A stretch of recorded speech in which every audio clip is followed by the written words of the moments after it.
नमस्कार, मी विद्या शेळके. आज माझे सगळे व्हिडिओ शूट करणार होती आरोही. त्यामुळे आरोहीच्या हातात मोबाईल दिला आणि तिला म्हटलं चलो पिल्लो, आता आपण निघूया मुंबईला. गाडीमध्ये तिने सगळं सामान लोड केलं होतं, म्हणजेच पिठाची गोणी वगैरे. तर तिच्या तोंडालाही थोडंफार पीठ लागलं होतं. तर तिला म्हटलं बेटा तोंडावरचं पीठ पुसून घे, पण तिला काही ते दिसत नव्हतं. मग मी पण गाडीत बसले, थोडंसं पाणी वगैरे दोघी पण पिलो.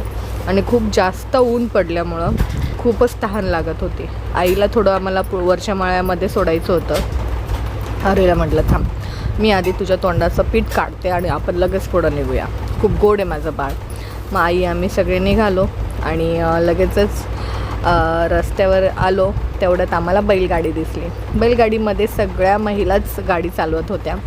बघा, ग्राउंड लेवलपासनं, शेतकऱ्यापासनं तर कितीही एरोप्लेनपर्यंत बायका गाड्या चालवू शकतात, याचं आज जिवंत उदाहरण मिळालं. त्यानंतर लगेचच आम्ही हायवेला लागलो, समृद्धीला आलो आणि लस्सी वगैरे घेतलेली होती ती घेतली.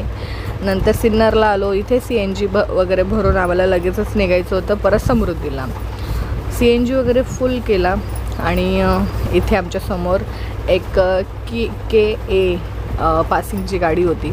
किती लांबून लांबून महाराष्ट्रात गाड्या येतात बघा. आणि लगेच म्हटलं आता आपण समृद्धीला लागूया. समृद्धीला लागलो. U-टर्न वगैरे घेऊन समृद्धीच्या दिशेला आम्ही निघालो. समृद्धीवर आल्यानंतर लगेचच म्हटलं आमनेला आता पोहोचूया. पण त्याच्या आधी आरोहीला टनल दाखवायचा होता. कसाऱ्याचा टनल आरोहीला दाखवताना एक हे होतं की मम्मी एवढा मोठा टनल आहे, तू किती मिनटात क्रॉस करशील. तिला म्हटलं 10 किलोमीटरचा टनल आपण फक्त आणि फक्त 5 मिनटात क्रॉस करणार आहे. तिने टायमिंग लावला आणि आमची जी नॉर्मल स्पीड आहे, पण मोबाईलमध्ये एडिटिंग करून ती फास्ट वाटेल तुम्हाला, पण एकदम 100च्या स्पीडला गाडी होती. जास्त काही गाडी ओव्हर स्पीड नव्हती, नाहीतर तुम्हाला वाटेल की 5 मिनटात कसं नाही. रस्ता चांगला असल्यामुळं 5 मिनटामध्ये आपण पूर्ण 10 किलोमीटरचा जो टनल आहे हा क्रॉस करतो. त्यानंतर आम्ही टनल जसा क्रॉस केला तसं लगेच आमण्याला आलो. आमण्यावरनं लगेच आम्हाला सांगरेला नाश्ता करायला थांबायचं होतं. सकाळी फार लवकर जेवण झालेलं होतं, त्यामुळं आम्ही परत काही खाऊन निघालो नव्हतो. म्हटलं थोडाफार नाश्ता करूया आणि लगेचच निघूया पुढच्या प्रवासाला. आरोहीने मेंदूवडा आणि इडली असं मागवलं. ऑर्डरही तिनेच दिली आणि बिलही तिनेच दिलेलं. आज आईने पैसे दिलेले, त्यामध्ये तिने मला ट्रीट दिली.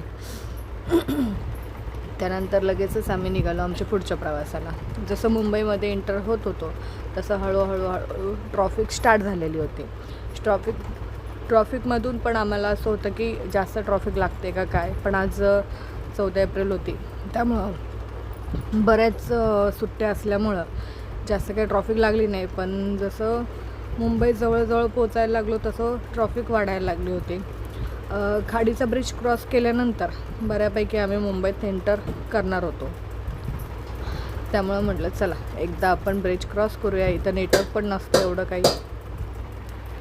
खाडीचा ब्रिज क्रॉस केला आणि आम्ही पोहोचलो माजीवाड्याच्या दिशेला. माजीवाडा जसं जवळ येत होता तसं आम्ही मुंबईमध्ये एंटर करत होतो.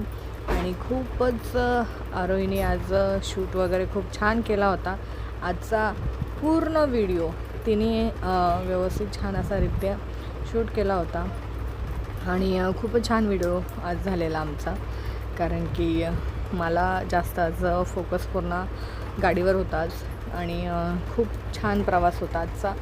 खूप दिवसानंतर इतका म्हणतात ना प्रवासामध्ये इतकं एन्जॉय केलं, इतकं छान. माझा हा प्रवास खूपच छान झालेला होता कारण माझी मुलगी माझ्यासोबत होती. 3 नाक्याला आलो आणि लगेचच मुलुंड चेक नाक्याच्या दिशेला आम्ही निघालो. त्यानंतर जसं आम्ही चेकनाका क्रॉस केला तसं एक छान अशा डॉक्टर बाबासाहेब आंबेडकरांच्या जे मूर्ती होती, जे सेलिब्रेशन होतं, जे एकदम मस्त अशी मूर्ती दिसली. दर्शन घेतलं, गाडीतूनच घेतलं आणि लगेच पुढच्या प्रवासाला निघालो. मुलुंड कॉलनीमध्ये आम्हाला परत खूप सारे ठिकाणी, प्रत्येक चौकामध्ये बाबासाहेब आंबेडकरांच्या मूर्ती बघायला भेटल्या. खूप छान डेकोरेशन होतं. बऱ्याचशा ठिकाणी खूप सुंदर अशा मूर्त्या होत्या आणि आम्ही मुलुंड कॉलनीमध्ये आल्यानंतर लगेचच आम्हाला घर पण आलं होतं. व्हिडिओ आवडला असेल तर नक्की लाईक शेअर कमेंट नक्की करा. धन्यवाद.